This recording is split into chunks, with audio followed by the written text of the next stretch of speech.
What's good, everybody? Big Game James here at the job. You know what it is. Tide, doing some good tide work.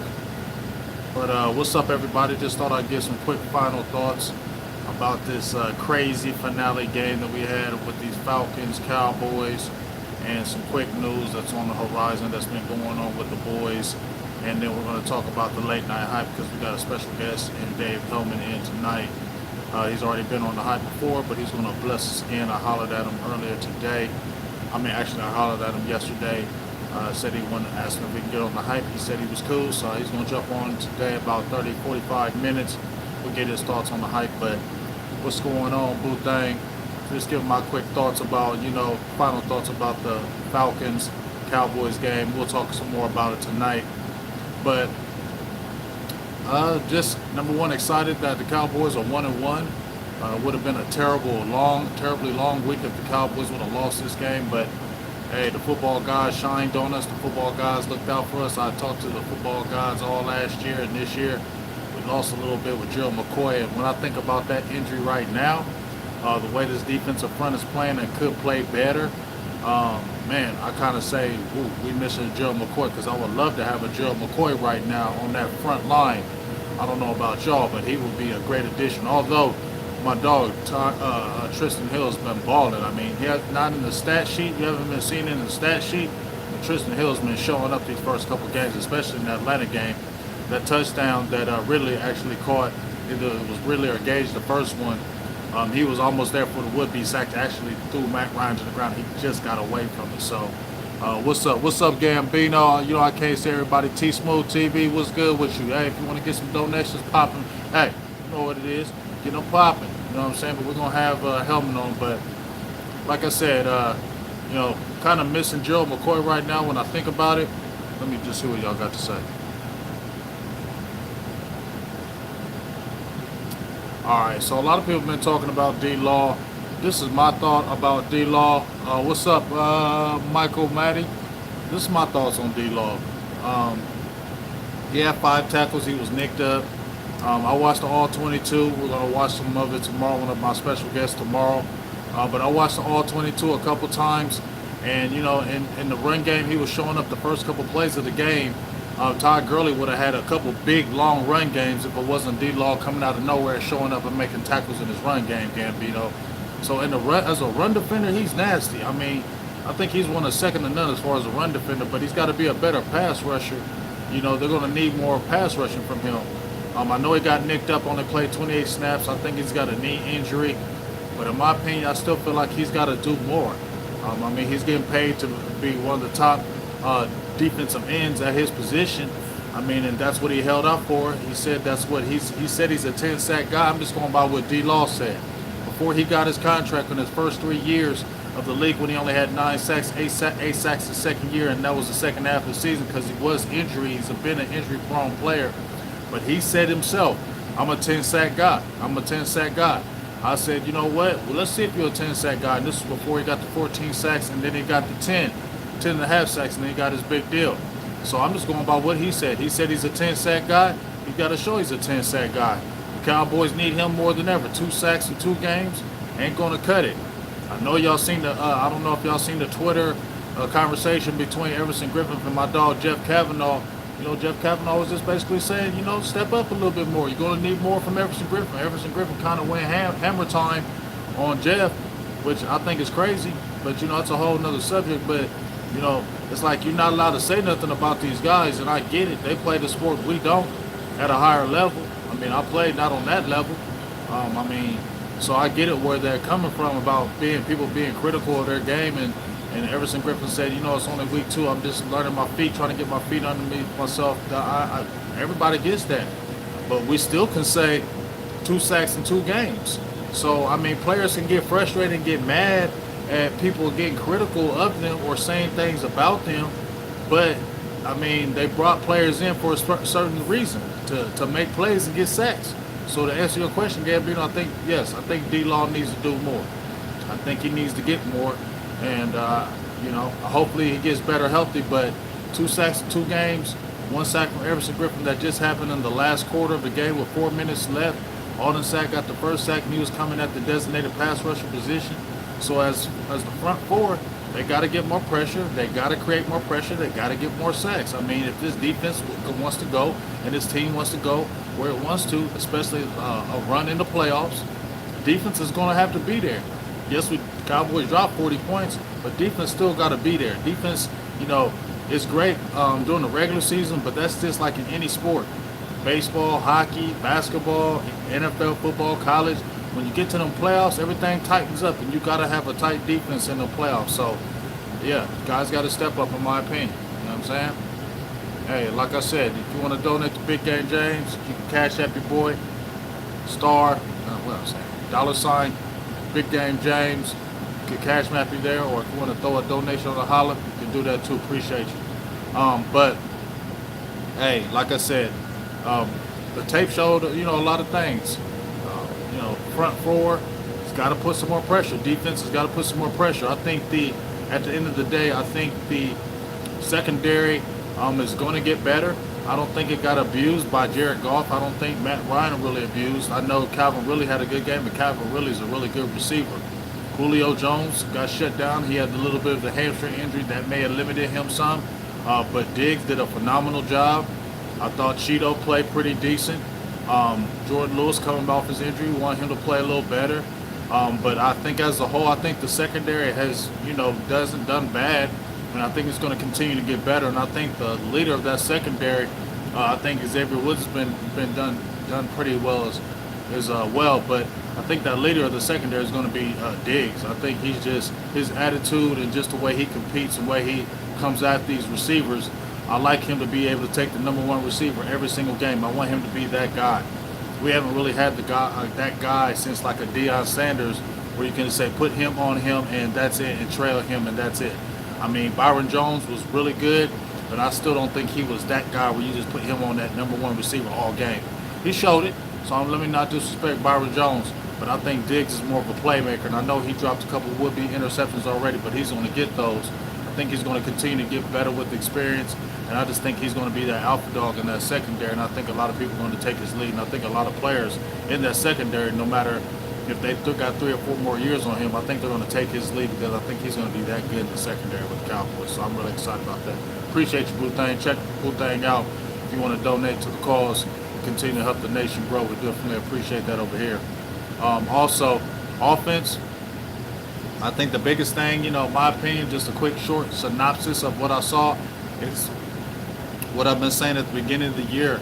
Got to stop falling behind. Got to start playing with some leads. Can't every game can't be where you're down 20-0, down 15 with 7 minutes to go in the game, and then you're fighting and clawing. I mean, that's a great victory for the Mike McCarthy regime, the early regime. That was a great comeback victory for the psyche of the Cowboys. But that can't be a weekly thing. Week in, week out, the Cowboys are down 10, down 14, down 17, going in the third, fourth quarter.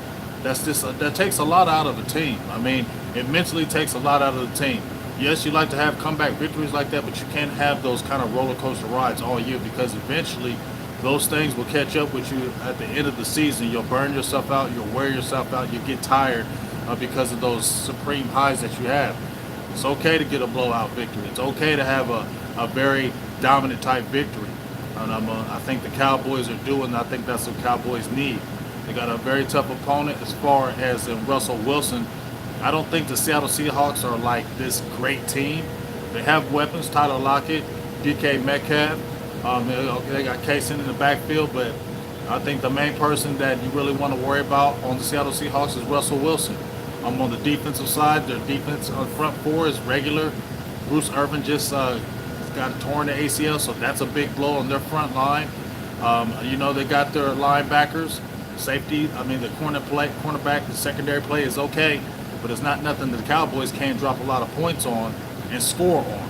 The biggest key is shutting down Russell Wilson and containing him when he gets outside the pocket, things of that nature. So that front four, that defense of the Cowboys is really going to have to show up and contain him, because if you watch that game against the Falcons, Matt Ryan had a lot of plays. I think he had about 4 plays where he ran up the middle off the pass rush when the rush was coming off the edges, and there was a clear, wide open gap up the middle. Russell Wilson, a quarterback like that, is going to take that up the middle and cause damage all day, and he's going to kill us.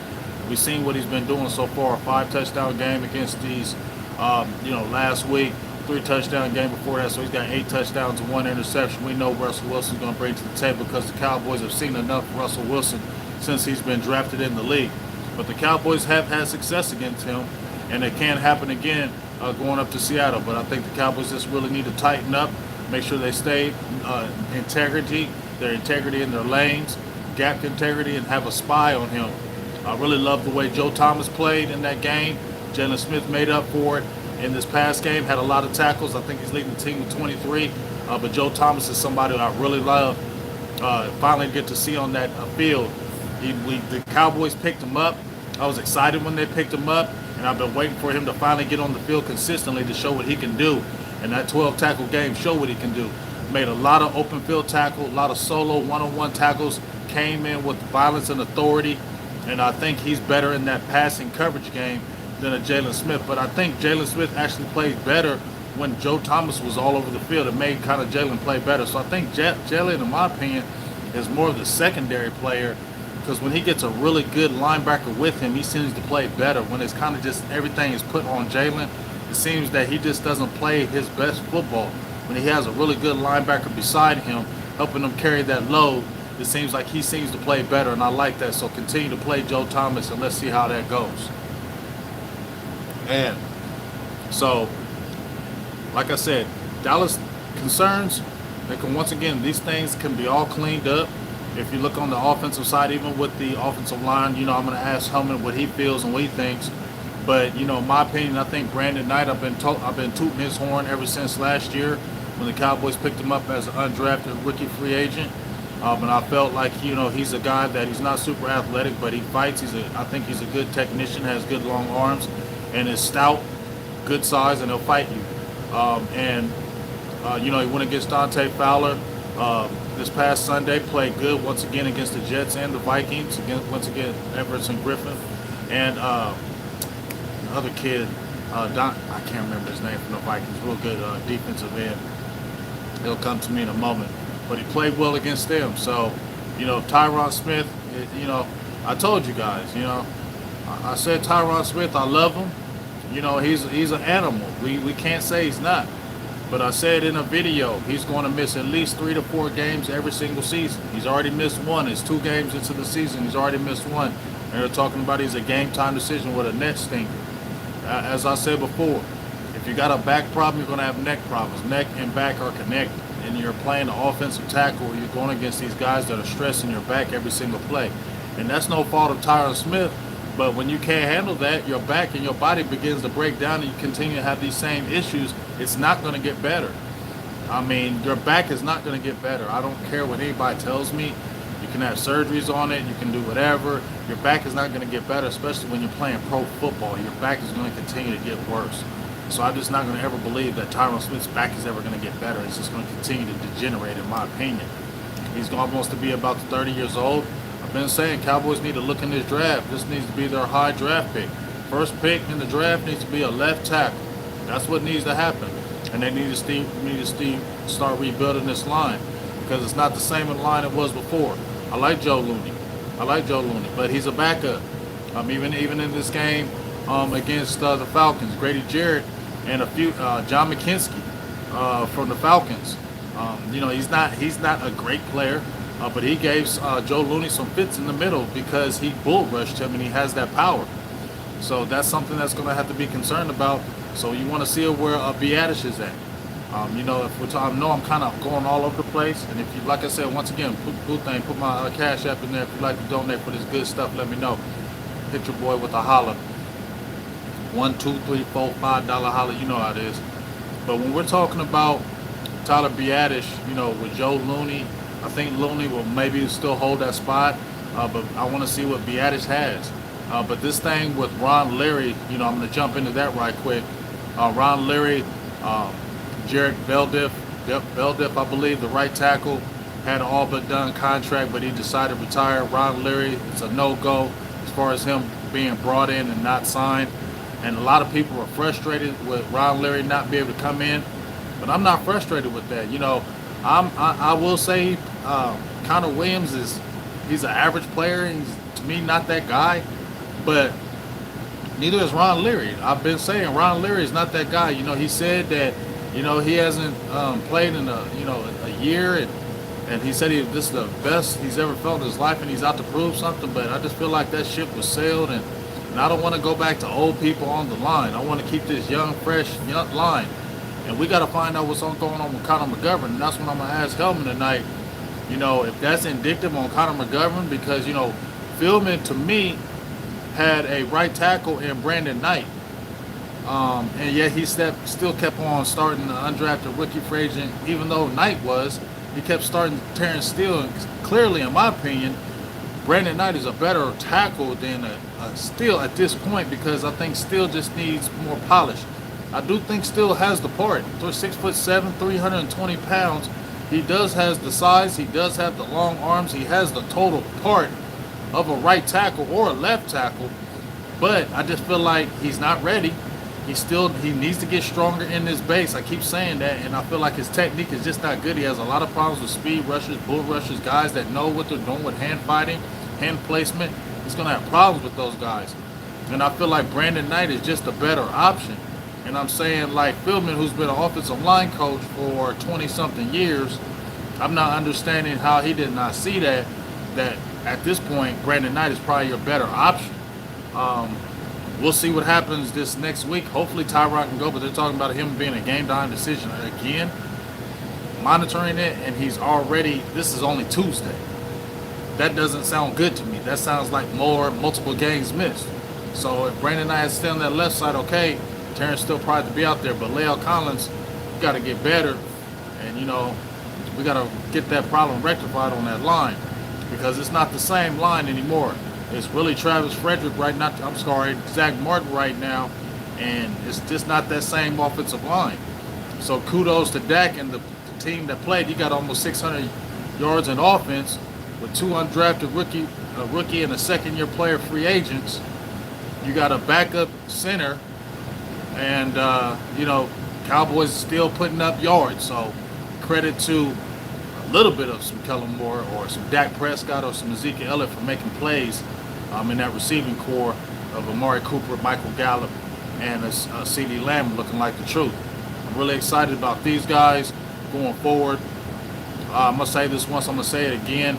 Me and Skywalker still talked about this on a podcast last month. Say CeeDee Lamb eventually is going to be that number one, and he's going to be it very quickly. Just when he gets the ball, I mean, when you watch Amari Cooper, he's a surgeon. He was huge on that big one-handed catch. He's a surgeon as far as his route running. But when you see CeeDee Lamb get the ball, he gets it and go. Like, he has like a second gear. That run after the catch with him is almost like poetry in motion. And he's going to be the number one receiver in Dallas in the not too very future. I mean, he's that guy. I mean, his hand work is ridiculous. He already can run crispy routes. His yards after the catch, his acceleration after the catch is ridiculous. Just watching that all 22 film, he's just smooth, man. He's just going to get better and better, man. He's going to end up being one of our go-to guys. He's going to be looking good, going to that rookie in clutch situations, really. I mean, he's got that good. You saw Dak went to him at the end of, in overtime. He's going to be one of the guys we're going to go into the clutch, and he's going to make plays. So, what else I want my quick thoughts on? I think that's pretty much it. Let me see what you guys got to say before I get off of here. Yeah, make sure you check me out, James. I'm sorry I'm kind of close, but I can't see y'all.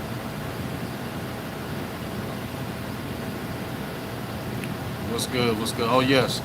Let me give shout-outs to Dalton Schultz. He definitely made up for that week one. He didn't have a debacle, but I just said Dalton Schultz was regular. He needs to show people something this year, especially with Blake Jarwin being out. Blake Bell played pretty good. He had a big third down catch from Dak Prescott that kept that drive going. They needed that big catch by Blake Bell, but Dalton Schultz definitely stepped up this past week, so shout-outs to him.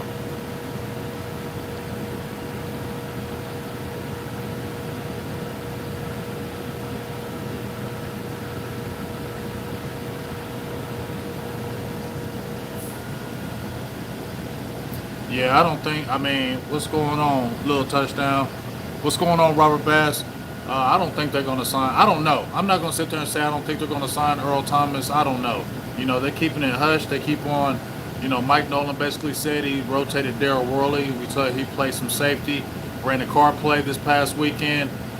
So, Thompson, Woods, maybe Wilson, but that's the rotation that it's looking at right now. And I don't know if Earl Thomas is going to get signed or not because they're being real hush with it. And I think KMT mentioned Jamal Adams. I mean, he does help them in the secondary, man. He had another sack. He's got 2 sacks already as a safety.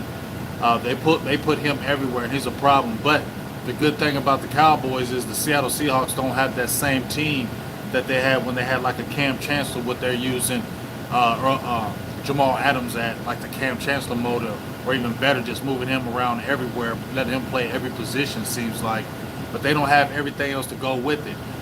Bobby Wagner, they have those guys, but they're not the same players. So you can score on the Seattle Seahawks. I'm not afraid of the Seahawks. Dallas can definitely score a lot of points. I think this is going to be another high-scoring game. I said it was going to be 35-31 in that Falcons game. Cowboys winning, end up being 40-39. I think this is going to be another high-scoring game. I think this will be one of those 31-28 games. Cowboys pull it out, in my opinion, but this is going to be another high-scoring game. I just feel like, Russell Wilson is just going to have that game where he just gets loose, be third down, 3rd and 5, and big sack can happen, and then he gets out, skirts out for a 10-yard gain, or maybe hits somebody deep. I mean, that's just how he plays. I see that game kind of happening like that with Russell Wilson because it just seems like that's what's going to go. And I just feel like the defense still has got some kinks to work out. I just feel like they're not in that shutdown mode yet. We'll see, but I just feel like it's going to be a high-scoring game. Let's get that run game, get some Tony Pollard. Let's get that 3-headed monster that we have in Gallup, Cooper, and CeeDee Lamb, because that's carrying us right now. You see the explosiveness, how quick it is. How I like the quick scoring.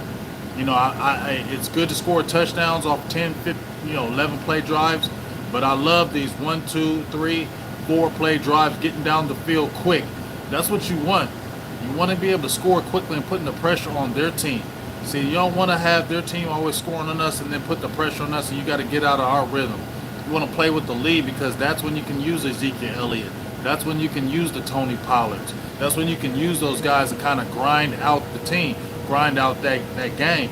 But when you get down 7 points or 10 points early, then it's almost like you got to get in pass mode and got to get out of a game plan that you may want to go with. So Cowboys got to start playing with a lead and stop always playing from behind. That's a real frustrating. They got to stop doing that.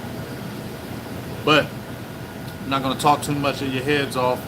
Make sure you tune into the Late Night Hype. I need all you guys thick up in the Silver and Blue Nation feed. Make sure we get everything popping. All my members, I need y'all in there deep. Yeah.